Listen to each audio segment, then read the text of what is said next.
Agora, um tio foi encontrado morto porque ele tinha acabado de discutir com o próprio sobrinho, aqui em São Paulo mesmo. Depois de mais de 20 anos longe, o seu Lúcio tinha 50 anos, voltou para casa para formar uma nova vida com a família. Pouco tempo depois, ele foi assassinado com 2 tiros na cabeça dentro de casa, tudo cometido por um homem misterioso. A irmã do Lúcio ligou aqui para a nossa produção e está desconfiada que a autoria do assassinato é dentro da própria família. Veja comigo. O assassinato do irmão deixa a Luciana inconformada.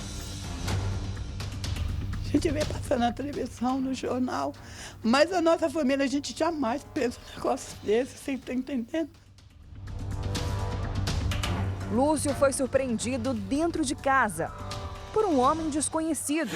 Foram 2 tiros fatais. Deram 2 tiros na nuca, deram um na cabeça e outro na nuca. Mulher, deram para matar mesmo.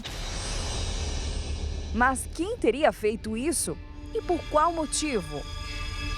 Revelações de Luciana apontam desavenças entre o irmão morto e um sobrinho. É uma dor tão grande de saber que o sobrinho é suspeito de ter matado o tio. Se não foi ele mandaram alguém vir aqui matar ele. Pode ser que não seja ele. Mas por que fugiram? E a irmã desse sobrinho rebate as acusações. Foi ele que matou seu tio? Não. O Cidade Alerta vem a Itapecerica da Serra, na Grande São Paulo, para entender melhor essa história, que envolve uma briga de família e uma herança. Lúcio Bispo dos Santos tinha 50 anos e morava com os 3 irmãos há cerca de 10 meses, no terreno onde a mãe, já falecida, construiu 4 casas, uma para cada um dos filhos. Que é 4 casas no quintal, morava o meu sobrinho e a esposa dele. Agora, ele morava aqui por quê? Quem? O Marcelo. Porque quando a minha mãe faleceu, minha mãe que criou eles 2, o Marcelo e a Marcela. Então, a minha mãe deixou aquela casa para ele. Não é dele, mas como ele dormia lá, então ficou para ele. Aí ele tomou conta. Desde a chegada de Lúcio, as brigas entre os irmãos se tornaram constantes. Ele era o único filho que não queria vender o patrimônio deixado pela mãe falecida, a dona Isabel. Aqui, como tinha a herança da minha mãe, que minha mãe morreu, vai ser 5 anos agora, dia 10 de dezembro, eu queria que o meu irmão assinasse os papéis para a gente poder estar vendendo tudo isso. Ele falava que não, que tinha que ficar herança e herança. A senhora acredita que foi pelo dinheiro mesmo? Sim, também. Tá tudo incluído, que eu falei para você. Tudo um pacote, porque é briga sem nexo. Esse é o terreno onde tem 4 casas, deixado pela dona Isabel, que faleceu, para os 4 filhos. Acontece que aqui na frente mora a Luciana, uma das filhas. Aqui, nessa outra casa, morava o Marcelo, um dos netos da dona Isabel. A mãe dele vinha para cá só de vez em quando vinha visitar o filho, e ficava nessa casa aqui que está vazia.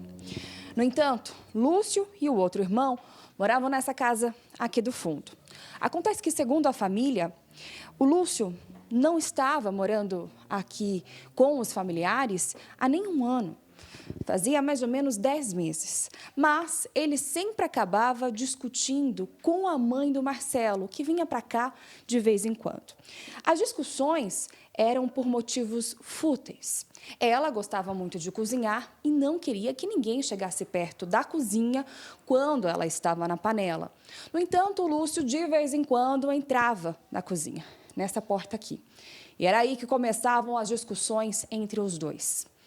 A mãe do Marcelo sempre chamava o filho para defendê-la. E era aí que Marcelo acabava discutindo com o Lúcio. No dia do crime, a Laís, esposa do Marcelo, chegou a ligar para um dos filhos do Lúcio, dizendo que estava pensando em chamar a polícia, porque Lúcio e o sobrinho Marcelo estavam discutindo. Passou mais ou menos 10, 20 minutos, Laís ligou de novo, mas dessa vez para anunciar o crime. Lúcio tinha sido assassinado dentro do próprio quarto. O que ela contou para a polícia e também para os familiares ninguém acredita. É de que uma pessoa estava chamando o Lúcio lá embaixo, no portão, que a gente viu que é bastante longe, inclusive, para chegar até aqui seria bem complicado.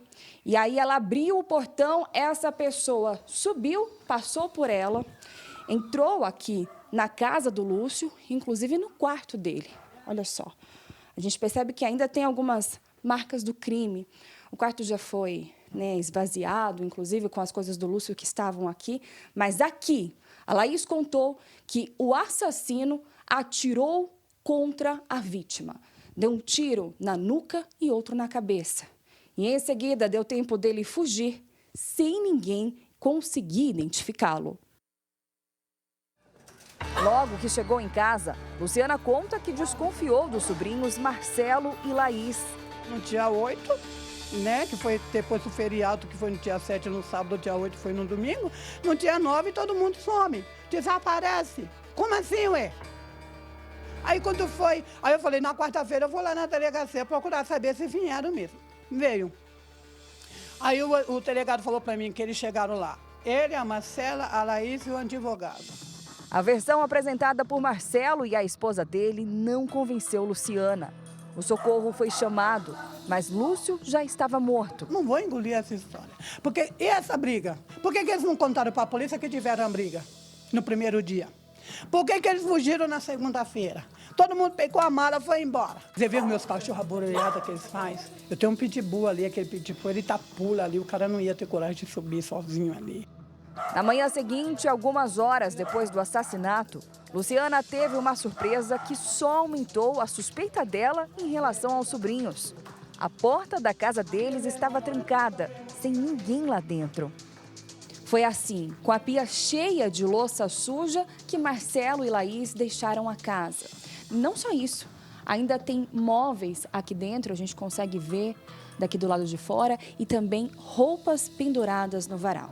O que mais estranha a família é o fato deles terem saído no dia seguinte, na manhã seguinte ao crime, algumas horas depois, sem deixar rastros. Eles levaram apenas 2 bolsas com roupas. No entanto, a Luciana tentou o contato com a Laís por telefone, mas várias mensagens não foram respondidas. É uma dor tão grande de saber que o sobrinho é suspeito de ter matado o tio. Se não foi ele mandaram alguém vir aqui matar ele. Pode ser que não seja ele. Mas por que fugiram? Os vizinhos não quiseram gravar entrevista, mas contaram que as discussões entre Marcelo e o tio começaram quando Lúcio chegou para morar com os irmãos. E até o momento, ninguém diz ter visto o atirador. Ninguém ouviu os cachorros latir, ninguém ouviu nada, só ouviram os tiros.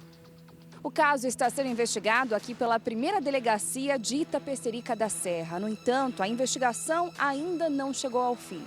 Para a polícia, todos os indícios apontam Marcelo como o principal suspeito de ter matado o próprio tio. Estava só ele e a Laís no mesmo terreno no dia do crime, no momento em que tudo aconteceu. E a polícia ainda não encontrou nenhum indício de que tenha existido uma terceira pessoa que entrou naquele terreno, foi até o quarto de Lúcio e atirou contra ele. Apesar disso tudo, Marcelo, inclusive, já foi indiciado pela Polícia Civil por homicídio. No entanto, ainda faltam elementos que demonstrem que realmente Marcelo é o assassino. A gente conseguiu o contato da Marcela, que é irmã do suposto assassino. A gente vai ligar para ver se ela tem alguma informação sobre o irmão, que simplesmente desapareceu depois que o crime aconteceu. É a Marcela, da Record, tudo bem? Tudo bem com você, Marcela? Tudo bem. Marcela, é o seguinte, a gente está fazendo uma reportagem sobre o assassinato do seu tio, né, do Lúcio. E eu queria saber, primeiro, para te perguntar sobre seu irmão. A gente gostaria de conversar com ele, até para entender, enfim. Não, ele já deu esclarecimento dele à polícia. O seu irmão, ele fugiu depois que tudo aconteceu? Não, ele não fugiu. Ele não fugiu. Não. Não, ele não fugiu. Ah, Ele já deu todos os esclarecimentos dele na delegacia. entendi. Então ele se mudou, é isso? Isso. No fim da conversa, Marcela se altera e pede para ligarmos para o advogado do irmão dela. Foi ele que matou seu tio? Não, daí, qualquer esclarecimento, eu peço, por favor, que vocês entrem em contato com o advogado. Porque os filhos deles estão fazendo isso, só que ninguém sabe quem foi, e eles estão assimilando que foi o meu irmão e não foi. A briga entre eles também era por conta da herança? Tchau, tchau. Ligamos no número que ela passou. Não atende. Luciana está desolada. Anda pelo quintal de casa tentando entender como um criminoso atravessa todo o terreno desconhecido, invade a casa dos fundos e mata um morador. Foi alguém do quintal ou alguém conhecido. Para ela, o sobrinho é o assassino. Tem família, ele tem irmãos, ele tem filhos. Como assim você chega e tira a vida de um ser humano como se o ser humano não falesse nada, mulher? Como assim? E o outro está vivendo a vida dele normalmente, como se nada tivesse acontecido, tu está entendendo? E eu creio que Deus vai fazer justiça, dia menos dia.